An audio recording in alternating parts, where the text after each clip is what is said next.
Hello students, welcome to civics session of standard 8th. In today's session, we are going to learn chapter number 2, the Indian Parliament. We have studied that the Parliament plays a very important role in parliamentary system of government. In this chapter, we will discuss the Parliament of India.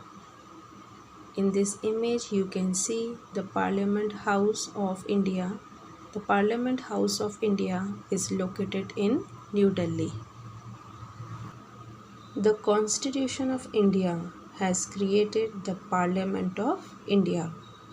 The three pillars of the Indian Constitution are the legislature, the executive, and the judiciary.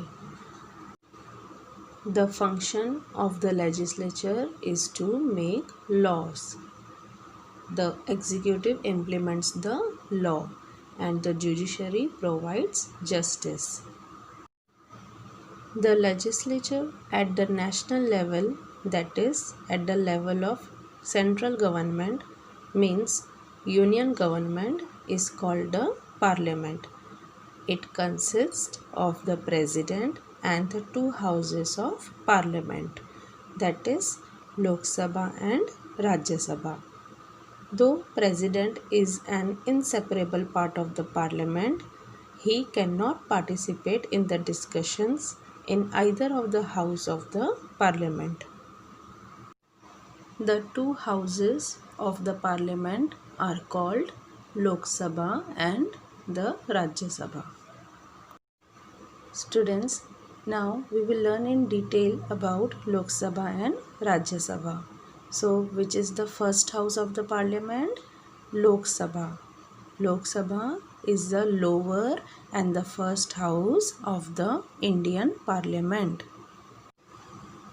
The members of Lok Sabha are elected directly by the people from the territorial constituencies. So, Lok Sabha is the House of Representatives directly elected by the people. Hence, the Lok Sabha is called the first house of the Parliament of India. And the tenure of Lok Sabha is 5 years. The elections take place after every 5 years. These elections are known as general elections. And in case the Lok Sabha dissolves within this 5 years, Lok Sabha dissolved before the completion of 5 years, elections held in such a case are called mid-term elections. In case if Lok Sabha dissolves before the completion of 5 years tenure, in this case the elections which are conducted are known as mid-term elections. Lok Sabha is composed of the representatives of the people which are directly elected by the citizens of India. As per the constitution, there can be maximum of 552 members in Lok Sabha. And to ensure equal representation to all sections of the community, some seats are reserved for members belonging to scheduled caste and scheduled tribes.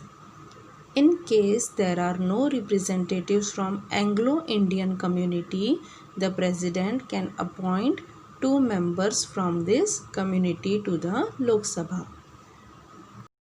Now, let us learn about Rajya Sabha. The upper and the second house of parliament is the Rajya Sabha. The members of Rajya Sabha are indirectly elected. Elections to the Rajya Sabha are indirect. Direct elections means where common people can elect and choose their own representatives.